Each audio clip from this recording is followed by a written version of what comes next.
This is an Irreverent podcast. Check out irreverent.fm for shows from all our friends.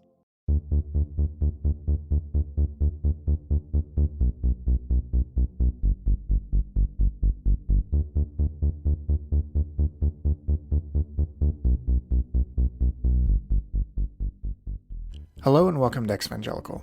I'm your host, Blake Chastain. My guest this week is Kay Klein, author of the book Pure, Inside the Evangelical Movement That Shamed a Generation of Young Women and How I Broke Free.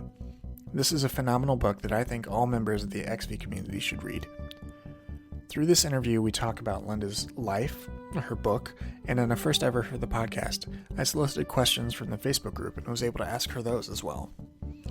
Linda and I will both be featured in this weekend's upcoming special feature from CBS Religion, which airs on all CBS platforms this Sunday, December 2nd. That feature is called Deconstructing My Religion, and I'm very excited to see how it turned out. As always, you can follow me on Twitter at brchastain. You can follow the show at XVangelicalPod on Twitter and Instagram, and you can join the Facebook group by searching for Xvangelical on Facebook.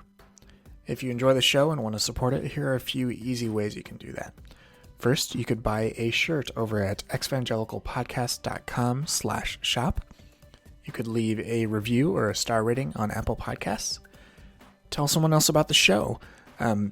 If you know someone that is starting to question what they've learned in the evangelical church or is struggling with some of the teachings that they received, or if they had a really negative experience and are looking for other stories of people who have gone through similar things, please let them know about this podcast. Let them know about the Evangelical hashtag on Twitter, the Facebook group, any sort of resource that we can provide to someone that is going through these issues right now is what's important. So please do that, and please use this podcast as a resource yourself as well. And finally, if you want to support the work of the show financially, you can do so via Patreon at patreon.com/xvangelicalpod. All right, that is it for my preamble here. I am very excited to share this interview with you. I'm also extremely excited to see how the special turns out, and we'll be sharing more about that as it goes on in the coming week and everything. So, all right, let's get into it. Hi, everybody. Welcome back to Evangelical. My guest this week is Kay Klein. She is the author of the new memoir, Pure, Inside the Evangelical Movement That Shamed a Generation of Young Women and How I Broke Free. Welcome to the show, Linda. Thank you so much for having me. Thank you for coming on. I was absolutely thrilled to read your book. I actually listened to the audiobook, and I have to commend you. Your performance and your delivery is just really, really good. It was one of the more engaging and sort of just expressive audiobooks that I've listened to in a while. It was a really great performance, and your book is very good, and I'm very, very happy to be here talking to you about it today. Well, you know from reading the book that I had wanted to be an actress. So right. this is my great chance to do a performance. And it was funny because in the audiobook taping, the recorders basically told me two things. They were like, one, you're doing a really excellent job, like in comparison to some folks we've worked with, you're doing a really excellent job. And two, you're also really extreme in your worry about whether or not you're doing an excellent job, which I think says a lot about me. They were like, you're doing really great, and also you're like way too concerned about it. Like, you're not doing horribly. Please, just continue.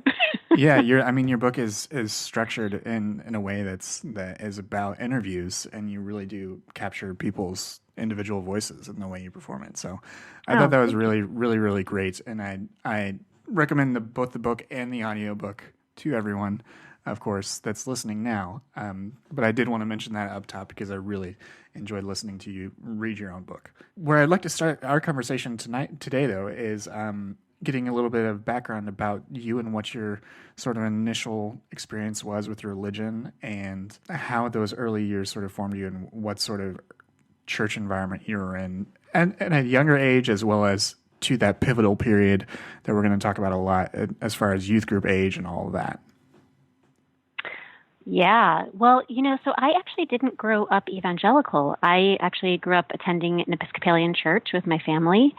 And I had this kind of unique experience where my mom was really evangelical. She had been born again right around the time of my birth and had been listening to the evangelical Christian radio station and reading the books and had a lot of evangelical friends. So she had really taught me uniquely, because I'm much younger than my brother and my sister, um, a way of faith and a way of spirituality that was very evangelical in nature. Mm-hmm. And so the two of us had this, I sometimes say we had this evangelical community of two. And then when I was 13 and I had this altar call born again experience, that was a big deal for me, but also in many ways, didn't feel entirely new. In fact, it felt very, very familiar, because here was a group of people who were talking about God and about a personal relationship with Jesus, and all of these things that I had learned about from my mom. But here it was an entire community talking this way. Yeah, that resonates a lot with me. I actually grew up going to a United Methodist church, but then ended up finding a pretty evangelical youth group that was inside inside a United Methodist church, but very, very evangelical. So that sort of resonates. And I think that's a really interesting sort of thing. Just generally, the evangelicalism can sort of be invasive in other traditions sometimes. Absolutely. Absolutely. Yeah. My brother was born again within the evangelical, or within the Episcopalian church that we grew up in. Mm-hmm. Yeah. That's fascinating. So what was whenever you had your own sort of individual conversion experience and everything, was this in a youth group setting or a retreat, or what was that like for you? That initial sort of conversion and becoming zealous, so to speak. Yeah, so I would say that my entry into the community was with zeal and passion, because my entry was with this born again experience, a big altar call in a big church after a Christmas play that was built up to this moment to invite people to give their hearts and lives to Christ. But the months after that altar call, nothing really happened. My life didn't really change.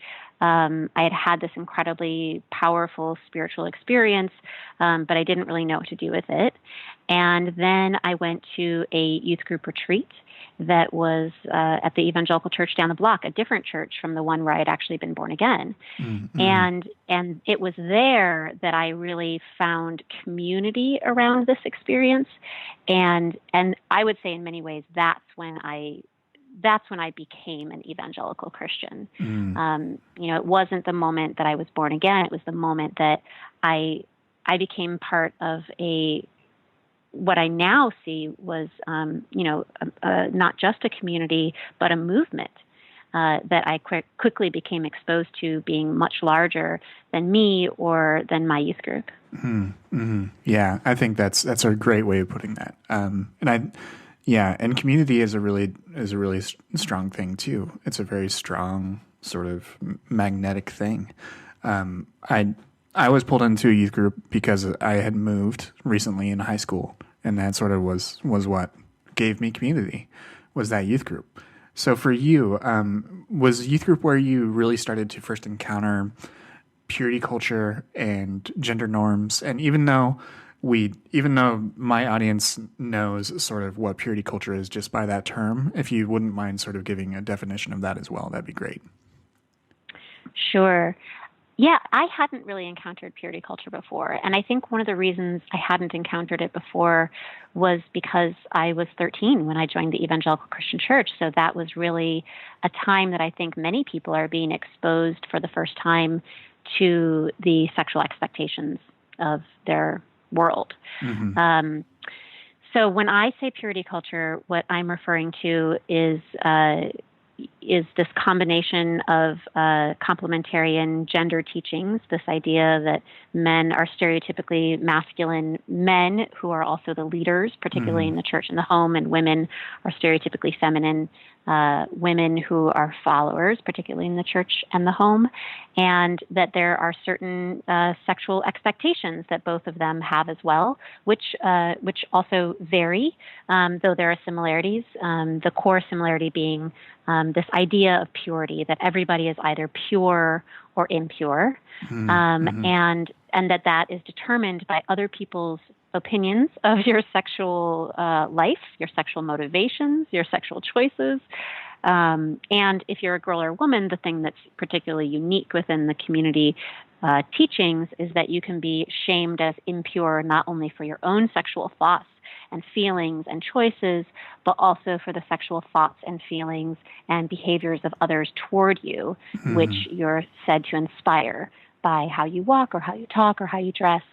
So that's what I mean when I say purity culture. Mm-hmm.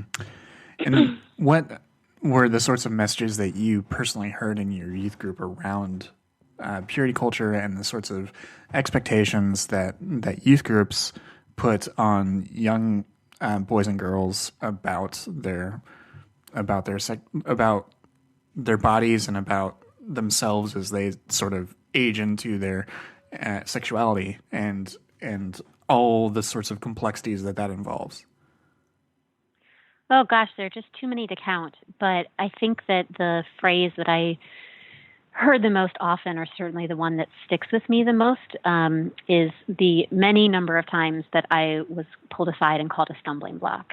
And that just really hit me every time it happened, because it felt at once really unfair and problematic. Even as a young person, I was like, you're calling me a thing over which a man or a boy trips, right? Because you don't like how the length of my skirt or how the width of my tank top straps or what have you. So it felt at once really problematic and upsetting, and I remember it because I was so upset by it even then. And yet, at the same time, it felt it got inside of me in a way that that overrode the logic I had around it being problematic, right? So at the same time, I also accepted it. Right? So I would logic through, oh gosh, this is absolutely inappropriate and I can't believe anyone is saying this. And then deep down I would be like, oh, what if they're right? They're probably right. I probably am this threat, this bad thing, that if I can just be better, if I can just be pure, then I can finally be the good Christian that I'm giving everything to try to be and just yet never seem to get right. Mm-hmm. Yeah.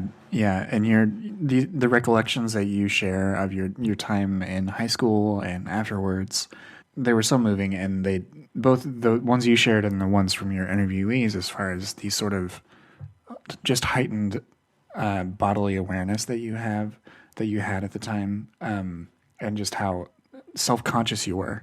You do have such a good job of sort of communicating how constant that is.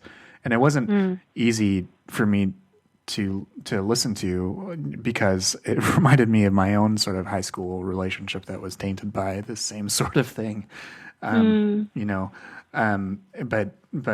you do such a very good job in the book of expressing that, and how deeply unfair that is, and how unhelpful it is to someone trying to learn these things on their own and being given such a high standard that's impossible to meet. Yeah, and I think the thing that really, you'll understand this, the thing that really, that people who didn't grow up within this community maybe, don't understand in the same way that you and I and your listeners do, is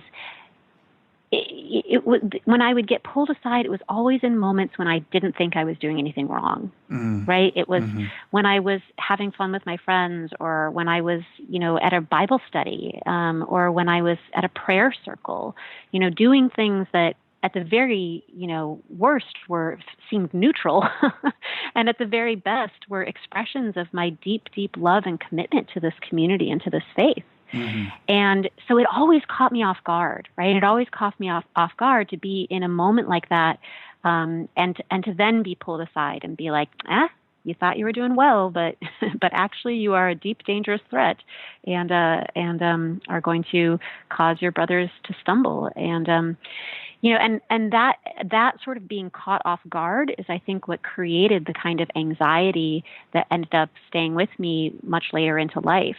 I think if I had been doing things knowingly, and then had been punished for them, I wouldn't have had the same anxiety around looking around over my shoulder and wondering when I was going to be told that I was bad or impure, which took a very long time to go away.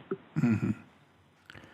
And one of your descriptions that really stuck with me is this description of evangelicalism as like this hand that held you, and then it began sort of squeezing you. And I thought that was such an apt description of this sort of experience. And I think it really speaks to how sort of constrictive evangelicalism becomes over time if you don't meet a particular mold, and 99% of people don't fit in the mold. So can you sort of elaborate on that and sort of what that sort of squeezing was like as you reached your sort of college years and everything, as you began to process this and sort of realize that you were rejecting this impossible standard of purity culture that was given to you? Yeah, you're absolutely right.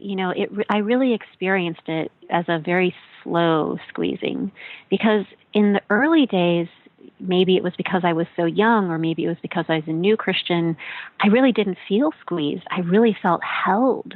I really felt supported, and felt like I had plenty of room to stretch and grow and lead. I was put into leadership positions, and so I really felt empowered in a lot of ways.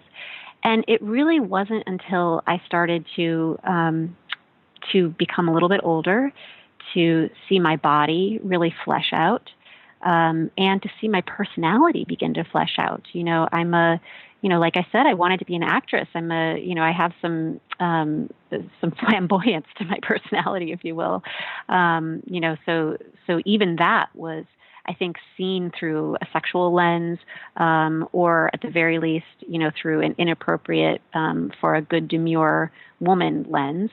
So it was really as I started to emerge as a full person, as a full identity, that it became obvious all the ways that I wasn't living up to, or down to, or to the side to, the expectations that were there for me. And so that's when I started to feel the squeezing. And I started to try to make myself smaller, to make myself more demure, to make myself less noticeable, my body less noticeable, and it just didn't work. It's just not me.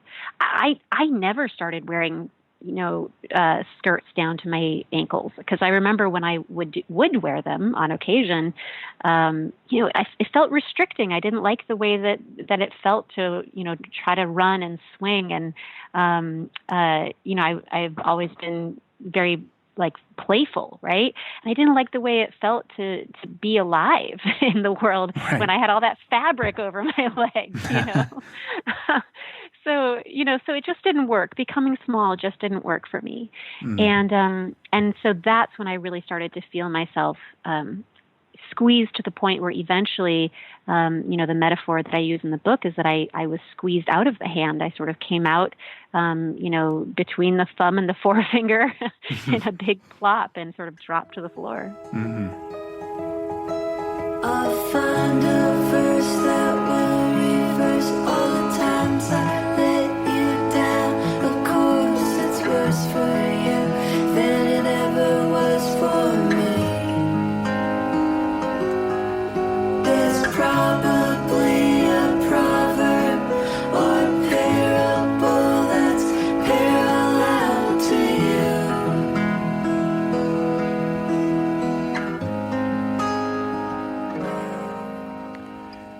And throughout this process, what led you to wanting to write this book, and how did it sort of take form? Because this is definitely a labor of both love and intense sort of introspection into your own life and into a community that was a place of comfort for you for a time, and did have a big part of your identity. So what sort of motivated you to start this project and write this book? Mm-hmm. Well, there I am if we'll follow the metaphor of sort of, having been squeezed through the thumb and the forefinger and dropped onto the floor, right? So there I am on the floor. Yeah. If the hand is grace, right? Having fallen from grace. And I was scared in a lot of ways because I had lost my community, I thought. I had lost my God, potentially. I had lost my purpose, certainly. I'd lost so many things. Mm-hmm. But I was under the impression that I would at least now be free to be who I was. Yeah. And the thing that happened next was scarier yet, and that was realizing that I wasn't. It was realizing that I had so deeply internalized the sexual shaming that I had received growing up, a sexual shaming that I had disagreed with the whole time. Right. Yeah. I had so deeply internalized it that now I had a sexual shame and fear and anxiety that lived in me, and I couldn't separate myself from it, the way that I used to be able to when other people were telling me, that I was shameful, and I was able to say to them or to myself about them, well, that's what you think, but I think something different. Now all those voices lived inside of me, and I didn't know how to contend with that. And that was scary, that realization that I wasn't free. And I've done a lot of research, as you know, since then. And one of the things that I've come across is something called Hebb's axiom, which is an adage in neurobiology that teaches neurons that fire together wire together. So basically, if two neural circuits, such as, in this case, sexuality and shame, are fired together simultaneously often enough, eventually firing the neural circuit for one will automatically activate the neural circuit for the other. So I believe that having been sexually shamed so many times growing up, and having learned about sex and learned about the body via this very shaming idea of purity or impurity, people being defined in their totality, via this shaming frame of good or bad, worthy or unworthy, pure or impure, created a sex shame brain trap. So here I was, in my early 20s now, trapped by this brain trap. Yeah. And feeling completely alone, because now I'm in a secular world. I've left the evangelical world. I'm in a secular world. I'm struggling to decide whether or not I'm allowed to still reach out to God. I'm struggling with what to call myself now, and there's nobody around me who's going through the same thing as me. And I spent about 5 years or so, in that state of trying to fix myself, and really having not a whole lot of luck. And during those years, a lot of that shame and fear and anxiety was manifesting in my body in ways that mimicked PTSD, which was really scary because, that made me feel completely like broken, like something was wrong with me. And it really wasn't until I started to actually call up the girlfriends that I've been raised with in my evangelical youth group and to tell some of them what I was experiencing that I started to realize that I wasn't alone, because many of them were sharing with me very, very similar stories from their own lives. Mm-hmm. And that really floored me because some of them were actually had taken entirely different life paths. Some of them were still evangelical, whereas I had left. Some of them were virgins or had waited to have sex until marriage, or in some cases had waited to have their first kiss until marriage, and had done everything just the way that they were supposed to within the community, whereas others had or were having sex before marriage. And yet there were people in all these categories who were telling me stories that that reflected the secret truth of my life. Yeah. And that was the big aha. And what became the beginning of, this 12-year journey that became the book. It started out with me going back to my hometown, calling up all my girlfriends in my hometown who were still, around or answering their phone at the time, and doing interviews with them in, around town in coffee shops and in living rooms and in bars and then that, began a tour around the country, talking to people who were raised in communities like mine. I grew up in the Midwest in a white American evangelical church, pretty middle of the road evangelicalism, not super extreme. So I started interviewing people who were raised in communities like mine as girls around the country, and just kept hearing these same stories over and over and over again. And somewhere along that journey, it became clear that this was going to be a book. And it wasn't clear at the beginning. At the very beginning, when I first just went back to my hometown, I didn't know what I was going to do with these interviews. I figured I was going to do something. A book seemed like a possibility, but I was really doing the interviews more to heal myself than anything else. And it wasn't really until I was about halfway through the journey that it became clear that a book was what this needed to be, because it didn't make sense for me to do other things that I had been considering, like starting an organization where people could hear these stories from one another in person. Because at the time, this was so unheard of. People just weren't talking about purity culture. So bringing people together, we weren't ready yet to be brought together. Yeah. We needed to bring the stories out in some other way first before we could start to be a little bit more public. Right. Yeah.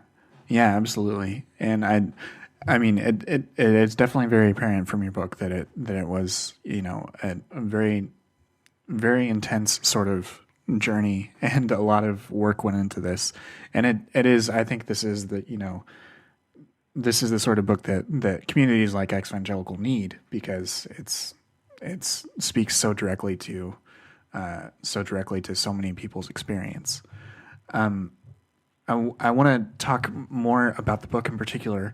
One of the places where I wanted to start is you have a really great phrase, I think in an earlier part of your book, where you say that purity is a proxy for sameness, for just everyone being the same.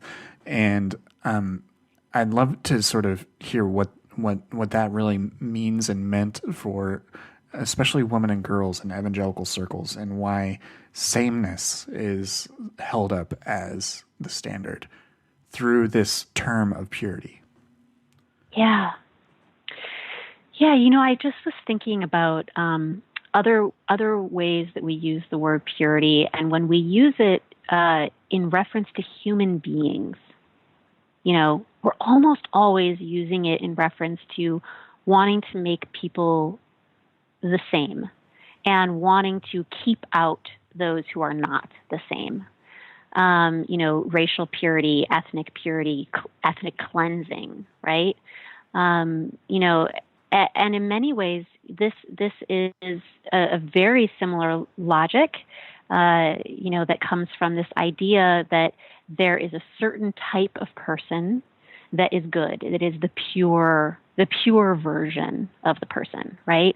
The pure version of a human that we are going to deem as worthy and good, and everyone else is unworthy and bad. And and so this purity teaching that we grew up with really had to do with being a good woman, and historically a good white woman. And these concepts, I think, came together historically before the purity movement of the 1990s. I'm not talking about the purity movement. I'm talking about older. Those things have been twinned for a long time in this country. And so this idea of people being the same is just something that I think we need to really contend with, because like you said, one of the reasons that 99.9% of of the people don't fit into the expectations of the community, or 99%, whatever you had said earlier, Mm-hmm. is because we're all different. Right. Yeah. And if we're trying to create purity, we're trying to create a sameness that doesn't allow for the full humanity of humankind. Mm. Yeah, absolutely. Another sort of element that was common in a lot of your conversations that you share in the book is that a number of women chose to numb themselves because they were tormented by fear and anxiety. One story you share is about a woman who literally, because she worked for, I believe, a Christian college, she looked for recording devices that she thought might be placed around her home, because she felt that she would be under such scrutiny that her employer would go to that degree. I was just so sort of just struck again by those stories and by those conversations, that people chose, because of the messaging they received, they chose numbness over feeling and being human. And I'm curious both how you received those stories, how you experienced similar things, as well as what you think might be a way that we can sort of break this, break this cycle, and sort of pave a new path forward so that we don't pass this on to subsequent generations. Mm. Yeah, feelings are such an interesting topic in this community, because feelings are why I joined in the first place, because of the opportunity for emotional, spiritual experience. When I was born again, that was a emotional, spiritual experience. And those are the types of experiences, having those in community, that kept me there year after year. So there is this not just acceptance, but encouragement of extreme emotions, but only in certain places and in certain topics and in certain ways.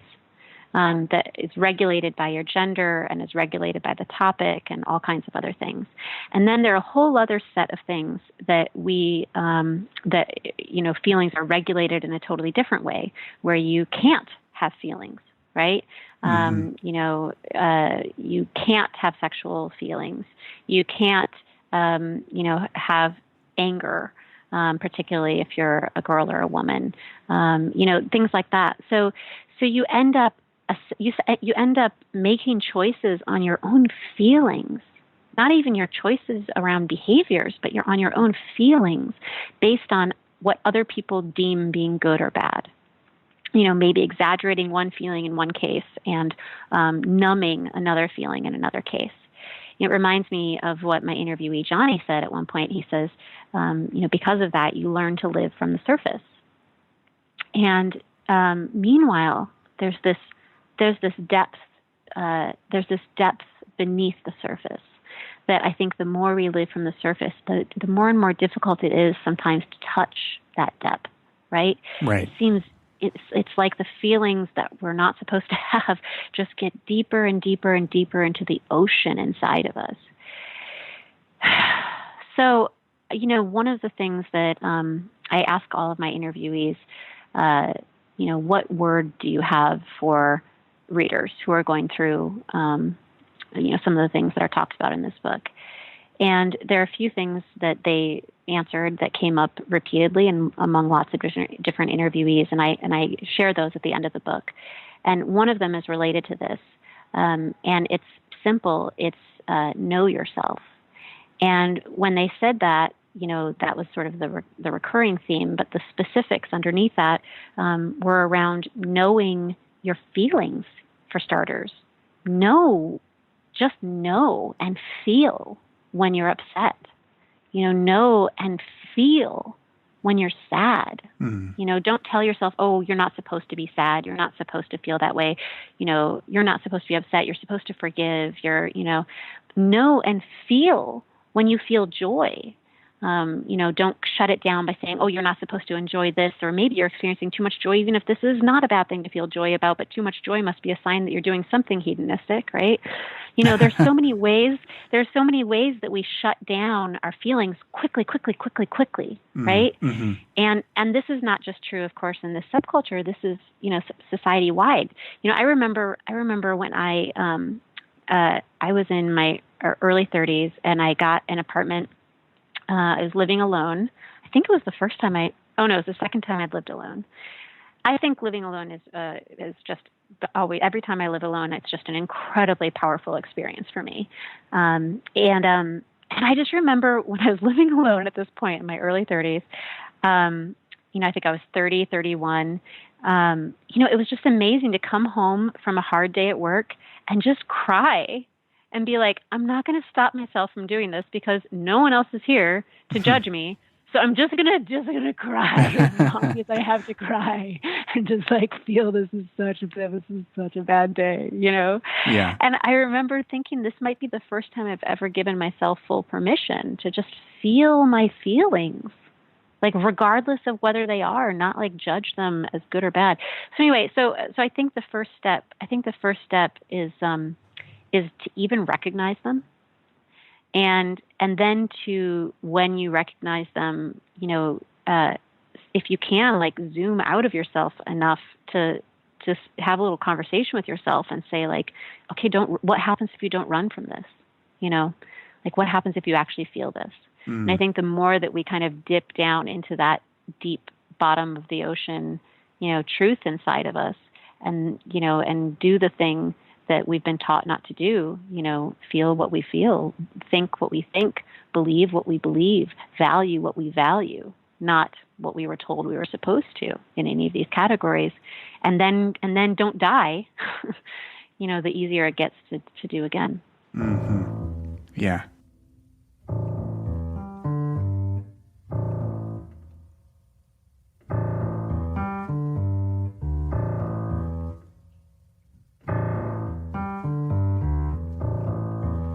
That's really great. I actually, speaking of community, there is an ex-evangelical Facebook group that's affiliated with the podcast. And it has lots of members. It has, as of right now, like over 3,000 members. And I actually took the opportunity to ask them if they would have any questions for you. So I have a handful, and some of these were sent to you beforehand. But you can feel free to take your time to respond to some of these. But I did want to gather some questions, and these have been anonymized from the group, and ask them to you if you don't mind. Please. Yes. I did not get to read them beforehand. so we're going to be doing this together. Okay, great. All right. So the first one here is, in what ways does purity culture teach us, explicitly or implicitly, to see other women as our enemies or competition? So I gave you an easy one other to start. Women. So that's from a woman. It's from other. It says to see other women. Yes. As enemies or yes. So this is from a woman in the group, but again, it's been anonymized. Wow. I mean, this is such a good question. So I don't know. Let's puzzle through it together. I wish I had her here to say a little more about why she asked it and what her thoughts are on it, because it sounds like she has some. I mean, there is something about this idea that every woman or girl knows what she's doing when it comes to men and boys that is baked into purity culture. What we talked about earlier around, learning that men are sexually weak when faced with female flesh and vulnerable to the threat of our seduction, which our seduction, is defined very broadly. It could be the seduction of our gregarious personality or the seduction of our shorter than they would like skirt or whatever it is, right? So there is this sort of overarching teaching about this idea that women and girls are sort of out there knowingly trying to get to the attention of men. That I think creates this kind of competition. I remember one time we used to do this thing in my church, retreats, where at the end of the retreat late in the retreat we would have a chapel service, and in the chapel service you would be invited to pull people aside who you had held something against or who you needed to confess something to. And then, you would talk about it and they would forgive you and, then you would be cleansed. And I remember one person approaching me, another girl in youth group, approaching me once at one of these retreat chapel experiences and pulling me aside and saying, I wanted to pull you inside and tell you that I've been harboring a lot of anger at you for the way that you are always flirting with the boys, particularly with this one boy who was at this retreat. And I wanted to confess that sin to you, which really felt like, a very pointed confession. and I said to her, actually that boy who you're talking about, he wasn't a member of our youth group. He had been invited to the retreat by someone else. So he was new. I said, well, actually what you don't know is that boy and I go to high school together and we're actually quite good friends and we hang out all the time. So I'm not actually flirting with him. He's actually my good friend. You probably just didn't know that, right? and I just remember her being like, and I think in some ways, perhaps this is a manifestation of what this teaching is, of this idea that everyone is, that women and girls are sort of walking around, trying to compete with one another for the attention of every man and boy, which may or may not, be at all what somebody is doing. But that does seem to be something that is embedded into purity culture, this notion that I think can get into our heads. Yeah. Yeah. The next question is, how can women raised in purity culture come to accept for themselves and their partners, A, routine, natural responses to other humans in the vicinity, and B, the possibility of seeking out visual stimulation via sexy images or videos? That one's a little loaded. Yeah, there's a lot there. There's a lot there, yeah. And two totally different. Okay, but so read the beginning part again. Yeah. How can women raised in purity culture come to accept for themselves and their partners, A, routine, natural responses to other to other humans in the vicinity, and B. Yeah. Okay, wait. Let's pause there. Sure. Okay, so healthy responses to other humans in the vicinity. Yeah, I think just sort of interjecting from some of the male-oriented messaging in purity culture. There was a book called Every Man's Battle and Every Young Man's Battle. Yeah. I'm not sure if you came across those in your research, but I have, yeah. Yeah. So it's recommended that men and boys take a sort of tactic basically called bouncing their eyes. So if they see someone that's attractive, they would say that the first look is essentially uncontrollable. You essentially are acknowledging the objective beauty or subjective or whatever, the beauty of someone. But it's the second look that gets you in trouble with sin and lust and all of that sort of stuff. And I think that's sort of what I'm bringing to bear in this, is that understanding how male-female relationships might work for people that have come out of purity culture. This may be something that some people in male-female relationships struggle with, is this sense of whether someone can acknowledge that another person is attractive, if that makes sense. Yeah, absolutely. Yeah, absolutely. Yeah, it makes me think of I write about this in the book. David Dickerson, who grew up evangelical and talked on This American Life with a friend of his who grew up with him, who was a missionary son, as I recall. And they were talking about this very thing. And the friend, David's friend, was talking about how he was a cartoonist. And whenever he would draw women below the neck, it'd always be sort of like this, like, it's not exactly a body, because he had been trained not to look below the neck. He'd been trained to bounce his eyes. So he didn't really know how to draw a woman's body. He was just like, there were like these floating heads, it's an incredible thing. And I think that these kinds of teachings also create weird dynamics within all kinds of relationships as well.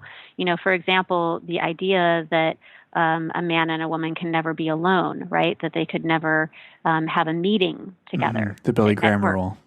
Right, the Billy Graham rule, right? Or the, all of those types of things are based on this idea that that these normal thoughts are going to be the beginning of sending you down the slippery slope to sin. And actually, I think that is in some ways a self-fulfilling prophecy, because when you kind of hold those things up to such a height, and you say, if I'm even going to have this thought, then I'm going to go, I'm just going to fall all the way down into, sin. So now I have to be hyper vigilant to the point of total control, or it's all over. I think in some ways it creates the conditions it's trying to prevent. So there is something really important about, to their question about really just being able to, not be afraid of our humanness, and to just allow ourselves to, it kind of goes back to feeling your feelings, right? If it's feeling attracted to someone, or if it's feeling, feeling that this person is attractive, or noticing that they have a body, and that if you were to be a cartoonist, you would actually know what it looked like, right? Right. Those things don't have to lead to you cheating on your partner with them. They can be normal, natural, harmless things that exist, like in the same way that you can let yourself, cry when you feel sad. I think that there's a similar practice around, allowing ourselves to have human interactions, and to test slowly the waters and to see where those lines are. I think one of the things that's really hard for people when they come out of purity culture is that they don't know where the lines are. Yes. Yeah. Right?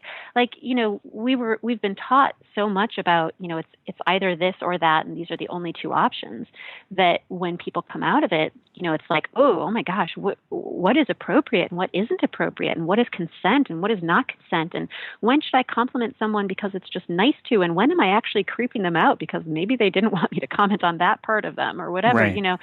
It feels like there's this, the unlearning leads to this period of learning where people, I've seen it happen a lot of times, where people have a lot of missteps, and have to learn via trial and error. And I myself, I've had some experiences that I wish that I hadn't had when I was learning what healthy experience actually looked like, and I think it would have benefited me to have actually been talked to growing up about what healthy relationship and sexual choices look like, instead of having to learn all of that via trial and error. But I think ultimately, baby steps, right? The more that we can, it's maybe the same thing as we talked about with feelings. The more that we can baby step our way into every human experience and test the waters and see how it feels. To actually notice someone in this case, extrapolating from the question, but to actually notice someone and to see, if we don't die, and to see if maybe the way we looked at them did make them uncomfortable, and now we learned that, Yeah. So yeah, but I mean, I think the question speaks to, and I think the second part of their question too, around, sexy images, like the question really speaks to this idea that, of this deep process of learning that has to go on when you leave a culture where there's no education. Mm-hmm. I mean, we talked, there was no sex education. We never talked about sex. We never talked about sexuality. We just talked about purity. We just talked about how good or bad you were. And ultimately, that leaves us with very little real information. Yeah.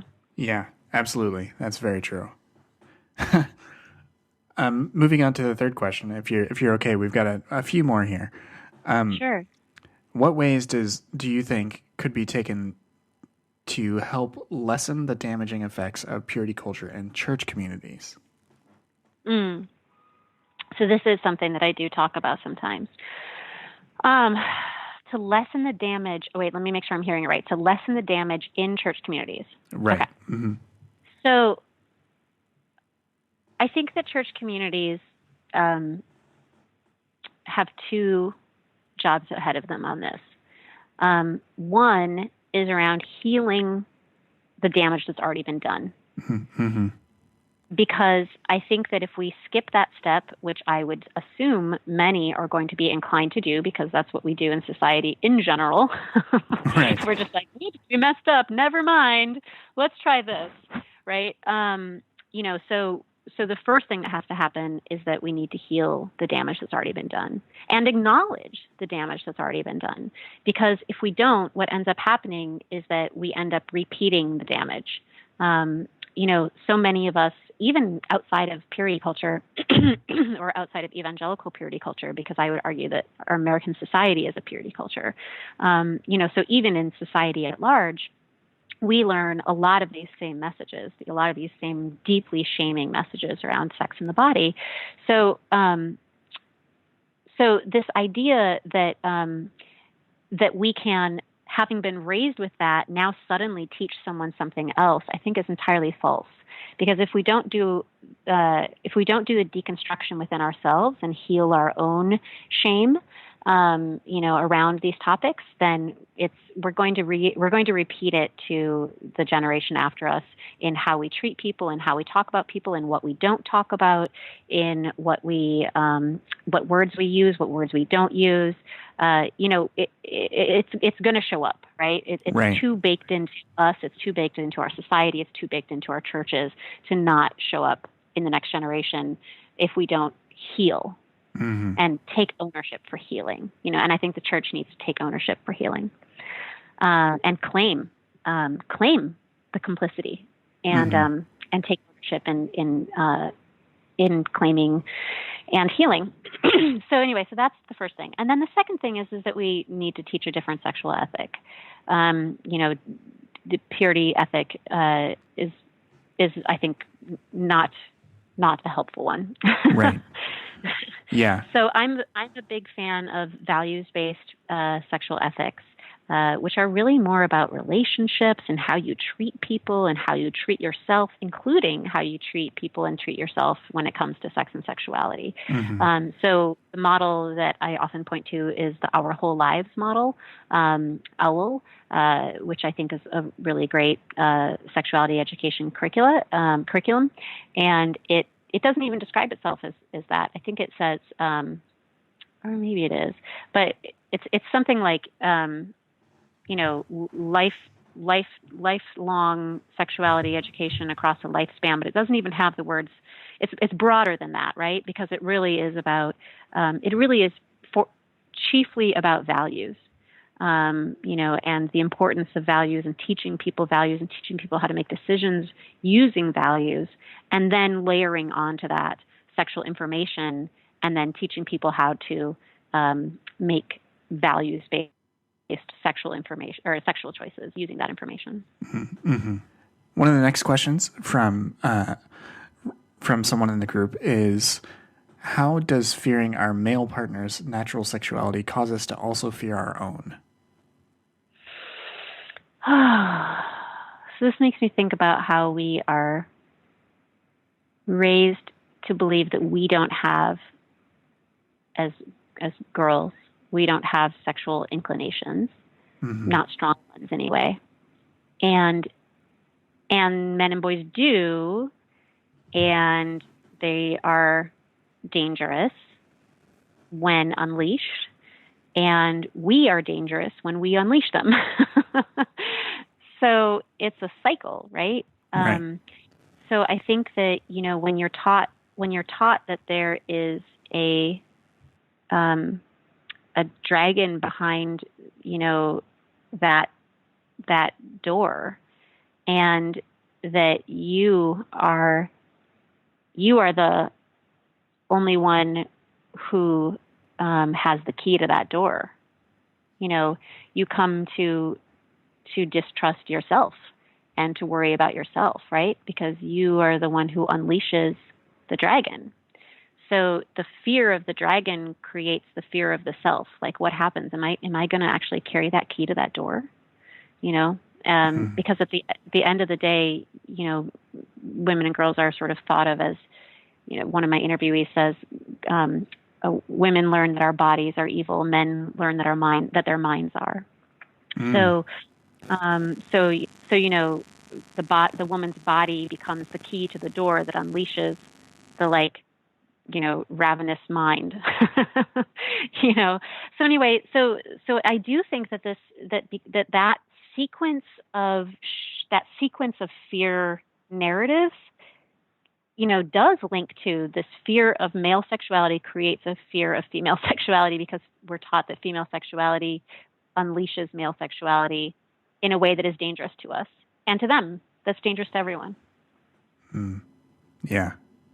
I've actually never heard it phrased that way, that men's minds are dangerous and women's bodies are dangerous. She might have used the term evil, whatever she used. Oh, yeah. But it really is spot on. It really is spot on around this, right? Yeah, that's going to stick with me for a while. I'm going to be thinking about that tonight.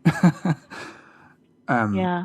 As you know, I think that many men have found it useful to read the book, but the book doesn't focus on men, as you know, and yet that particular line, I've had so many men at bookstore readings and other places come up to me and be like, "That was the line. That was the line." Mm-hmm. Yeah. Yeah, and I mean, it's appropriate that the book does not center men. It's completely appropriate, and men should read your book. It's completely appropriate. I just that line just did definitely impact me, because that does speak to just because of the purity culture messaging of men's spirit is willing, flesh is weak, sort of. That's what you receive, so you got to guard your mind to control your body. Anyways, the final question from the group here is in line with, I think, it was some of the things you've mentioned about feeling your feelings. The final question here is, what harm comes from suppressing our attraction to non-husband men, women, or both?